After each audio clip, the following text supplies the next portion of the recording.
स्वागत है आप सभी का लाइफ एंड एजुकेशन चैनल में। मेरा नाम चंदन शर्मा है और बहुत दिनों के बाद मैं आज इस चैनल पर फिर दोबारा से आ गया हूँ और सोचा हूँ कि इस लॉकडाउन में बहुत दिनों से हम परेशान हैं और सी टेट की जो एग्ज़ाम है उसमें कोई पोस्टपोन होने की और ऐसी कोई बात नहीं आ रही है और बहुत बच्चों को तैयारी करने में भी बहुत सारी दिक्कतें आ रही हैं। उन्हें कोई मेंटर्स ठीक तरीके से नहीं मिल पा रहे किस तरीके से तैयारी करनी है। तो मैं सोचा कि सबसे पहले आज सी टेट का जो एग्ज़ाम होता है उसका पैटर्न को बताऊं और पूरा सिलेबसेस को डिस्कशन करूं, जिससे बहुत सारे लोगों को हेल्प हो सके। बहुत जगह से रिक्वेस्ट भी आ रही थी कि मैं कोई क्लासेस नहीं ले रहा हूं।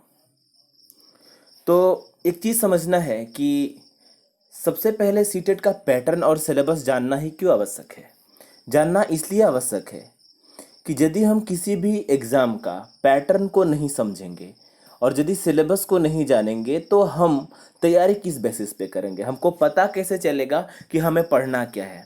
तो ये सबसे पहले निश्चित करना होता है कि कोई भी एग्ज़ाम को जब हम दे रहे हैं तो उस एग्ज़ाम का जो पैटर्न है उसे हमें पता हो और उसके बाद हमें सिलेबस सही तरीके से पता हो। उसके बाद ही हम क्या कर सकते हैं, उसकी स्टडी कर सकते हैं। हम उसमें अनुमान लगा सकते हैं कि हमें कितना पढ़ना है और किस तरीके से पढ़ना है और कौन कौन सी चीज़ें पढ़नी है और कौन कौन से मटेरियल्स हमें यूज़ करना है। तो अभी हम समझेंगे कि सी टेट का पैटर्न क्या है और पूरा सिलेबस को डिस्कशन करेंगे, जिससे हमें क्रिस्टल क्लियर हो जाएगा कि हमें एग्जामिनेशन से पहले कौन कौन सी तैयारियां बेहतर तरीके से करनी है। तो सबसे पहले हम पैटर्न की ओर चलेंगे। तो आपको पता होगा कि सी टेट जो होती है वो दो पेपर्स लेते हैं। एक तो होती है पेपर 1 और एक होता है पेपर 2। पेपर 1 होता है प्राइमरी स्कूल का टीचर के लिए और जो पेपर 2 होता है वो होता है अपर प्राइमरी के लिए। तो ये जो पेपर 1 है, पेपर 1 में 5 पार्ट्स होते हैं जो कि इस तरीके से है। चाइल्ड डेवलपमेंट एंड पेडागोजी, जो कि 30 क्वेश्चन आते हैं इससे और टोटल 30 नंबर के होते हैं। फिर होता है हमारा मैथमेटिक्स, जो कि 30 क्वेश्चंस होते हैं और 30 नंबर के लिए आते हैं। फिर होता है हमारा लैंग्वेज 1। आपको पता होगा कि लैंग्वेज 1 कई लोग हिंदी रखते हैं, एसएमएस रखते हैं और फिर उसी तरीके से जो लैंग्वेज आप 1 में रखें उसको लैंग्वेज 2 में नहीं रख सकते, तो वो होता है लैंग्वेज 2। तो लैंग्वेज 1 के 30 क्वेश्चन आते हैं जो कि 30 नंबर के लिए होते हैं और लैंग्वेज 2 के भी 30 क्वेश्चंस होते हैं 30 मार्क्स के लिए। और उसके बाद ईवीएस जो 30 क्वेश्चंस होते हैं और 30 मार्क्स के लिए होते हैं। तो इस तरीके से मिला के कुल आपके पास 150 क्वेश्चन हो जाते हैं और 150 मार्क्स होते हैं और 150 मिनट आपके पास रहता है, क्योंकि 2.5 आवर्स की जो एग्जामिनेशन होती है वो होती है। तो 2.5 घंटे में हमें 150 क्वेश्चंस करने होते हैं। अब इसमें हमको एक समझने वाली बात क्या है कि देखिए, सी टेट का जो पैटर्न है इसको जब आप समझने जाएंगे, तो जब हम सिलेबस को डिस्कस करेंगे तो आपको बहुत अच्छे तरीके से पता चल जाएगा कि हमें सीडीपी पे ध्यान कितना देना है, मैथमेटिक्स पे कितना। और सीडीपी एक चीज़ मैं आपको अभी भी बता देता हूँ कि जो चाइल्ड डेवलपमेंट एंड पेडागोजी होता है एलपी स्कूल में 90 मार्क्स कवर करते हैं। अब आप बताएंगे कि सर आप बोल रहे हैं कि 30 नंबर का पेडागोजी होता है, फिर 90 नंबर कहाँ से। तो ये इस चीज़ को हम लोग आगे इस स्लाइड में सुंदर से डिस्कस कर लेते हैं। अब देखिए, ये रहा हमारा सीडीपी, ये जो सिलेबस पेपर 1 के लिए है। तो इसमें जो सीडीपी है, देखिए यहाँ 3 पार्ट में इसको बांटा गया है। अब इसमें से जो पहला पार्ट होता है वो चाइल्ड डेवलपमेंट के ऊपर खास करके क्वेश्चन रहते हैं इस पे, और वो उसका जो सिलेबस है खास करके चाइल्ड डेवलपमेंट के ऊपर रहता है, जैसे कि concept and development and it's relationship with learning, principle of the development of children, influence of heredity and environment, socialization process, social world and children, parents, teachers and peers। उसके बाद आपको आ जाता है पियाजे, Kohlberg, Vygotsky, construct and critical perspectives. फिर हमको मिल जाता है concept of child centred and progressive education, critical perspective of construct of intelligence, multidimensional intelligence and language and thought. आगे और बढ़ते हैं। Gender as a social construct, gender roles, gender wise and educational practice, individual difference among learners, understanding differences based on diversity of language, caste, gender, community and religion etcetera. फिर हमको पढ़ना है distinction between assessment for learning and assessment of learning, ठीक। फिर हमें पढ़ना है school based assessment, continuous and comprehensive evaluation यानी कि सीसीई, पर्सपेक्टिव एंड प्रैक्टिस, इस चीज़ को समझना है। फिर हमें ये भी जानना है formulating appropriate question for assessing readiness level of the learners, for enhancing learning and critical thinking in the classroom and for assessing learner achievement. तो ये सारे जो चीज़ें हैं ये हमको बेसिक जो कॉन्सेप्ट्स होता है बच्चों के प्रति वो चीज़ समझना होता है। फिर आगे जब हम जाते हैं तो कॉन्सेप्ट ऑफ इंक्लूसिव एजुकेशन, समावेशी शिक्षा के ऊपर, understanding children with special need, और जो बच्चे स्पेशल नीड्स के होते हैं उनको अंडरस्टैंड करना, किस तरीके से हम एक क्लासरूम में इंक्लूजन को तय कर सकते हैं, और स्पेशल स्टूडेंट्स को हम किस तरीके से पहचानेंगे। तो addressing learner from diverse backgrounds including disadvantaged and deprived. फिर है addressing the needs of children with learning difficulties and impairment etcetera, इसको समझना है। Addressing the talented creative specially abled learners, तो यहाँ से 5 मार्क्स की क्वेश्चन आ जाती है आपको। और ये जो टॉपिक्स हैं बहुत अच्छी तरीके से सीटेट वालों ने दिया है, और क्वेश्चन कभी भी पैटर्न को छोड़कर, सिलेबस को छोड़कर नहीं आती है। तो ये हमें एक अच्छा फ़ायदा दिलाता है कि हमको लिमिटेड रिसोर्सेज को पढ़ के ही अच्छा मार्क्स हम कैरी कर सकते हैं।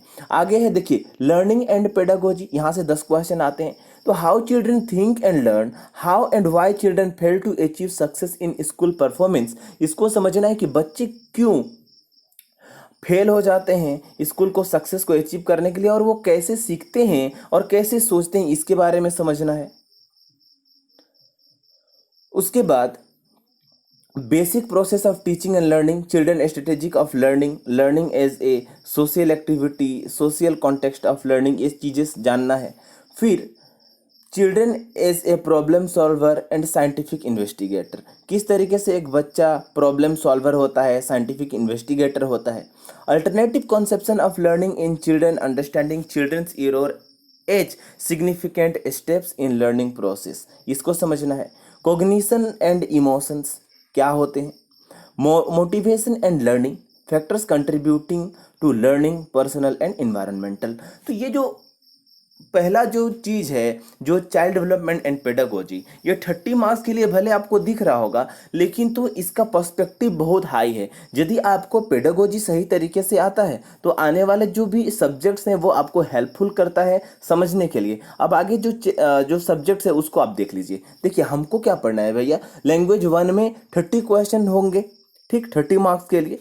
लेकिन तो इसमें आपको क्या होगा, रीडिंग कॉम्प्रिहेंशन यानी कि लैंग्वेज कॉम्प्रिहेंशन दिया जाता है, जिसमें रीडिंग अनसीन पैसेजेस जो दिए जाते हैं वो 2 होते हैं, ठीक। इसमें से आपको 2 पैसेजेस, 1 प्रोस होगा और ड्रामा।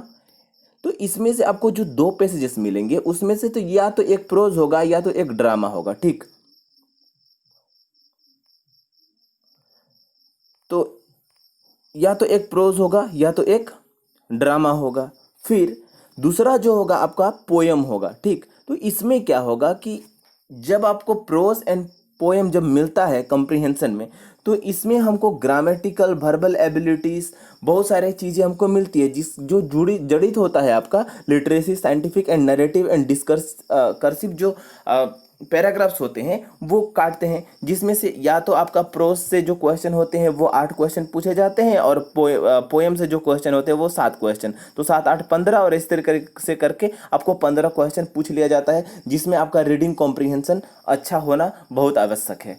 उसके बाद आप देखिए जो दूसरा पार्ट है लैंग्वेज में ही, वो पेडागोजी ऑफ लैंग्वेज डेवलपमेंट है। यानी कि जब एक बच्चा है उसके साथ अब हम लैंग्वेज का जो डेवलपमेंट होगा उसमें पेडागोजी का बात आ जाता है, जहाँ से 15 क्वेश्चन आते हैं। तो आपको देखना है 15 क्वेश्चन लैंग्वेज के सिर्फ रीडिंग कॉम्प्रिहेंशन से पूछे जा रहे हैं, और जो 15 क्वेश्चन है वो सीधे आपको पेडागोजी से पूछे जा रहे हैं।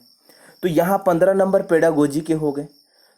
तो आपको ये चीज़ समझना है कि learning and acquisition, principle of language teaching, role of listening and speaking, function of language and how children use it as a tool. उसके बाद critical perspective on role of grammar in learning a language for communicating ideas verbally and in written form. तो किस तरीके से बच्चे language को सीखते हैं, आहरण करते हैं, ये सब का प्रिंसिपल है। और हम बच्चों को किस तरीके से भाषा को सिखाएंगे, ये सारी चीज़ें हैं। तो इसमें तो हमें ये देखने को मिलता है कि पूरी तरीके से शिक्षण शास्त्र है इसमें। तो हमको पेडागोजी जानना बहुत ही आवश्यक है। अब challenges of teaching language in a diverse classroom, language difficulties, errors and disorders, language skill आपको समझना है, evaluation of language and comprehension and proficiency, जिसमें कि हमारा LSRW आ जाता है, listening, speaking, reading and writing.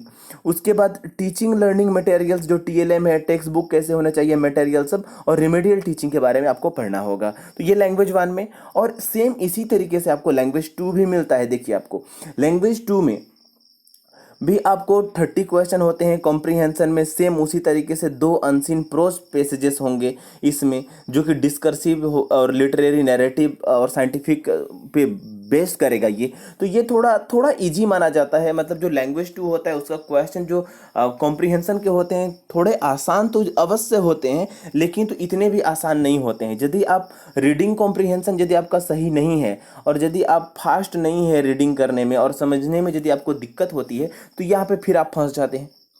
तो यहाँ पे तो 15 नंबर फिर इसके हो गए जो आपको डायरेक्ट लैंग्वेज से आ रहे हैं।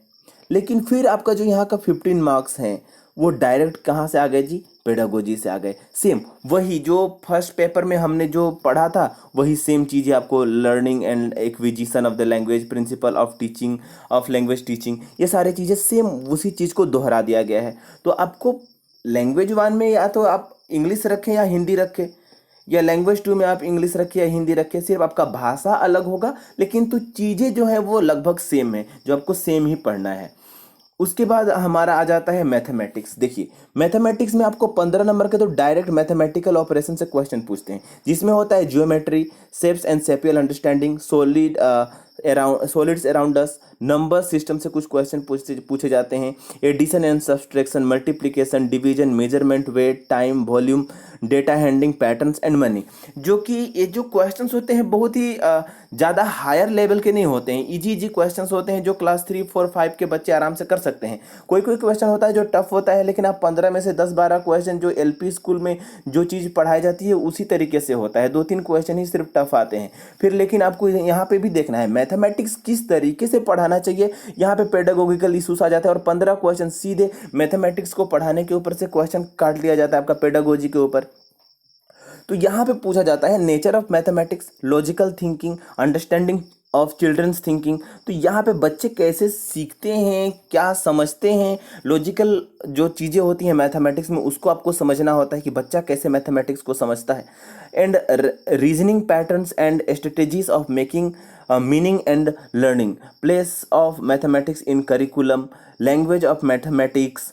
उसके बाद community mathematics, evaluation through formal and informal methods, problems of teaching. उसके बाद error analysis and related aspects of learning and teaching. उसके बाद डायग्नोस्टिक एंड रिमेडियल टीचिंग। तो यहाँ पे मैथमेटिक्स में भी आपको मैथमेटिक्स नहीं पूछा जा रहा है, बल्कि मैथमेटिक्स से जुड़ित जितने भी 15 क्वेश्चन होंगे वो क्या होंगे, आपका पेडागोजी से होंगे। फिर जब हम नेक्स्ट की ओर जाएं, और जो हमारा EVS है, EVS में भी देखिए सेम उसी तरीके से क्वेश्चन आते हैं। 15 नंबर के जो क्वेश्चंस होते हैं आपके वो कौन से होते हैं, वो आपके होंगे कंटेंट से, जैसे कि EVS से family and friends, relationship, works and play, animal, plants, जैसे कि food, shelter, water, travel, things we make and do. तो यहाँ आपके जो 15 क्वेश्चन है वो खास करके जो EVS के बुक होते हैं क्लास 3 to 5 के जो होते हैं, वहाँ से बहुत सारे क्वेश्चन आपको कॉमन मिल जाते हैं। वहीं से क्वेश्चन डिटो भी बहुत सारे क्वेश्चन जो होते हैं 15 में से 8-10 क्वेश्चन तो डायरेक्ट वहीं से होते हैं। तो आप क्लास 3 से 5 तक की EVS को पढ़ लिए, और जो टेट का किताब है वहाँ से EVS पढ़ लिए, तो वहाँ से कंप्लीट हो जाता है। लेकिन फिर जो यहाँ के जो 15 क्वेश्चन और हैं वो डायरेक्ट पेडागोजी से होते हैं कि EVS किस तरीके से पढ़ाया जाता है, concept and scope of EVS, significance of EVS, integrated EVS, environmental studies and environmental education, learning principle, scope and relation to science and social science, approaches of presenting concept, activities, experimentation, ये सारी चीज़ें आ जाती हैं आपको। तो यहाँ पे experimentation, practical work, discussion, CCE, और फिर teaching materials, aids and problems, ये चीज़ें हमको देखने को मिल जाती है। अब एक चीज़ देखिए, ये तो हो गई हमारी जो एलपी स्कूल की है। तो एलपी स्कूल में अब हम एक चीज़ को देख चुके हैं कि किस तरीके से हमारा क्वेश्चन बनता है। ये है रहा हमारा पैटर्न। पैटर्न में हमको ये देखने को मिलता है कि देखिए, सीडीपी आपके 30 नंबर के क्वेश्चन है ही। मैथमेटिक्स में आपका जो पेडागोजी है वो कुल 15 नंबर के क्वेश्चन आ जाएंगे। फिर लैंग्वेज 1 में 15 नंबर के आपके पेडागोजी है। फिर लैंग्वेज 2 में भी 15 नंबर के पेडागोजी और ईवीएस में भी 15 मार्क्स के आपका पेडागोजी। तो 15 फोर जब आप देखिए 60 और पहले से जो आपका जो पेडागोजी है वो 30, तो कुल मिला के 90 मार्क्स आपका जो है वो पेडागोजी से आता है। और आपको एक चीज़ ध्यान देना चाहिए कि 90 मार्क हमको पाना भी पड़ता है इस टेट को पास करने के लिए, जो कि पूरा 60% ऑफ मार्क है टेट का, ठीक है। तो 60% आपका क्वेश्चन जो है वो सिर्फ पेडागोजी से ही आता है, ठीक। और जो आपका 40% जो क्वेश्चन है वो अदर्स पार्ट ले रहे हैं। तो आपको पेडागोजी पे बहुत ज़्यादा ध्यान देकर ही पढ़ना चाहिए, क्योंकि अदरवाइज यदि आपका पेडागोजी ठीक नहीं रहा तो सी टेट निकलना थोड़ा मुश्किल होता है। मतलब मुश्किल मान ले तो मुश्किल, क्योंकि शिक्षण शास्त्र आप शिक्षक बनना चाहते हैं और यदि आपको शिक्षण शास्त्र ही ना आए तो शिक्षक बनना असंभव सा हो जाता है। तो ये चीज़ को आप ध्यान रखें। और आपका जो 30 मार्क का जो क्वेश्चन है 15 नंबर के लैंग्वेज में, जो कॉम्प्रीहेंशन से जो 30 मार्क्स आ जाते हैं, तो ये आपको ध्यान देना है कि 30 मार्क्स आपका कॉम्प्रीहेंशन में रखा होता है और फिर 30 मार्क्स आपका मैथमेटिक्स एंड ईवीएस के अलग अलग से क्वेश्चन। तो जो मेजर चंक्स आपको जो देखने को मिलता है सिलेबस इसमें, उसके ऊपर हमको ज़्यादा ध्यान भी देना होता है, क्योंकि यदि थोड़ा सा भी मेजर चंक से हमारा ध्यान हटा तो मार्क्स में भी बहुत आपको डिफरेंसेस देखने को मिलती है। ये तो रह गई हमारी एलपी स्कूल की जो पेपर 1 है, पेपर 1 की डिस्कशन। लेकिन तो अब हम चलेंगे पेपर 2 के डिस्कशन पे कि पेपर 2 में क्या है।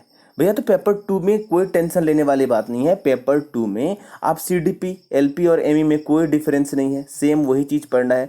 सिर्फ डिफरेंस अब क्वेश्चन में क्या होता है कि एलपी स्कूल का जो लेवल होता है ना क्वेश्चन का, वो खास करके आपका 4 साल से हम ज़्यादा क्वेश्चन देखते हैं और ये लगभग 10 या 12 साल तक पहुँचता है, ठीक। लेकिन जो एमी स्कूल की जो क्वेश्चन होती है यानी कि अपर प्राइमरी की, उनका जो क्वेश्चन का पार्ट होता है वो थोड़ा अपर एज ऑफ से चला जाता है, कि मतलब थोड़ा ऊपर के जो एज होते हैं, जो चाइल्डहुड को बाद मतलब चाइल्डहुड, लेटर चाइल्डहुड और एडोलसेंस का पीरियड का जो क्वेश्चन होता है वो ज़्यादा पूछा जाता है। तो हमको अवश्य तरीके से जब एलपी के लिए स्टडी करते हैं तभी भी हमको चाइल्डहुड से लेके पूरा एडोलसेंस देखना है, और अपर प्राइमरी के लिए जब आप तैयारी कर रहे हैं तो सेम सिलेबस को पढ़ना है, बस अच्छे तरीके से पढ़ लेना है और किसी को हम छोड़ नहीं सकते। तो ये चीज़ें हो गई सेम।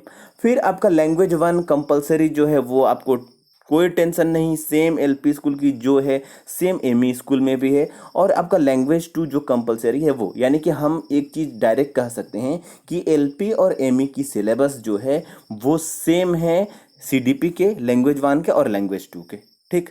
जो 60 मार्क आपका बच जाता है उसमें, वहाँ हमारे एमई स्कूल में देखेंगे जो सोशल साइंस लिए हैं बच्चे उनके लिए 60 मार्क्स सोशल साइंस से आता है, और जो मैथमेटिक्स एंड साइंस लिए हैं उसके 60 मार्क्स मैथमेटिक्स एंड साइंस से आ जाता है। लेकिन इसमें भी ध्यान देने वाली बात है, आपको जो मैथमेटिक्स है वहाँ 40 मार्क्स के मैथमेटिक्स एंड साइंस के क्वेश्चन आएंगे और 20 मार्क्स आपके सीधे पेडागोजी से क्वेश्चन आते हैं।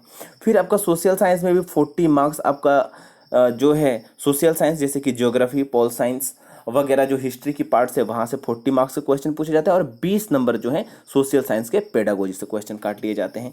अब इसमें देखिए, अब इसमें क्या हो जाता है, जो social science and mathematics and science वाले बच्चे होते हैं उनके लिए 20 नंबर तो आते हैं मैथ्स के और 20 नंबर आते हैं साइंस से, और 10 नंबर मैथ्स का पेडागोजी पूछा जाता है और 10 नंबर साइंस का पेडागोजी पूछा जाता है। तो जो साइंस वाले जो बच्चे हैं उनको ज़्यादा ध्यान देना होता है कि पेडागोजी वो science as well as mathematics का भी समझे।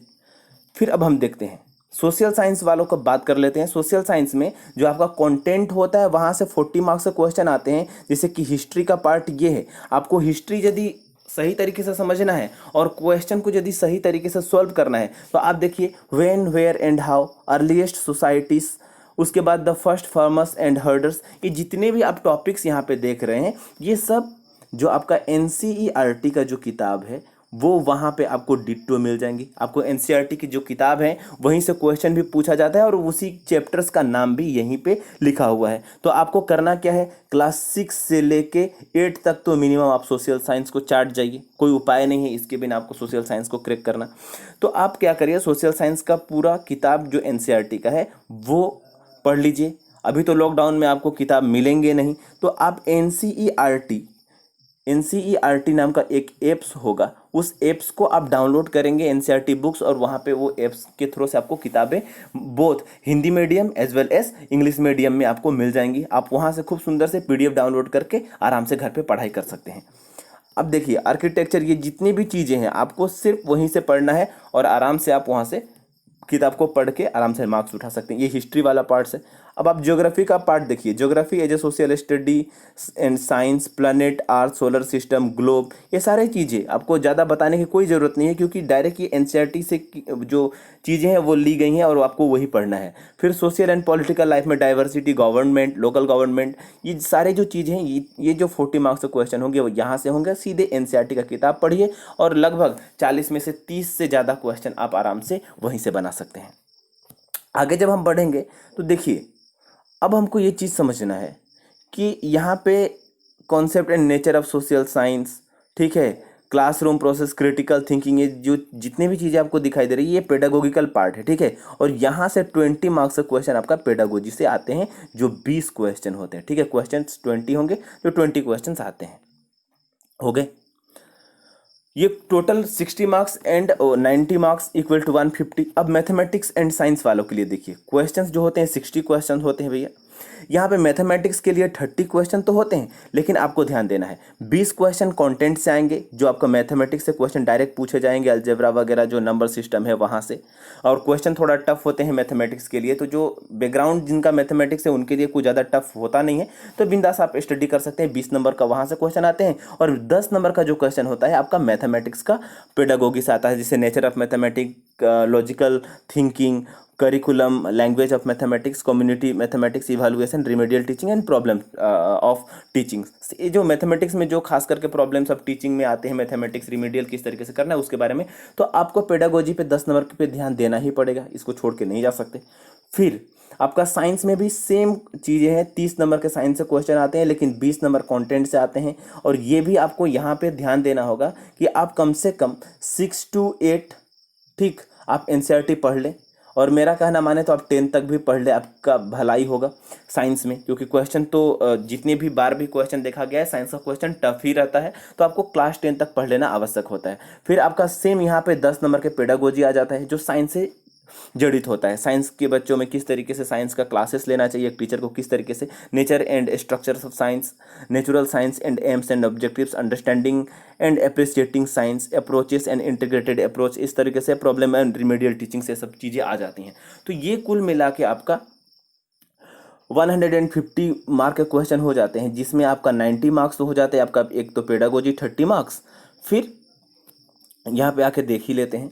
तो यहाँ पे देखिए 30 मार्क्स कैसे करके किस तरीके से जाता है। देखिए यहाँ पे आपका जो ये जो 3 पार्ट है, यहाँ पे आपको 90 मार्क्स हो गए और ये 60 मार्क्स, ठीक है, या यहाँ से 60 मार्क आप पकड़ लीजिए, ठीक। तो ये देखिए आप 150 मार्क्स किस तरीके से पूरा होता है और उस किस तरीके से जानना है।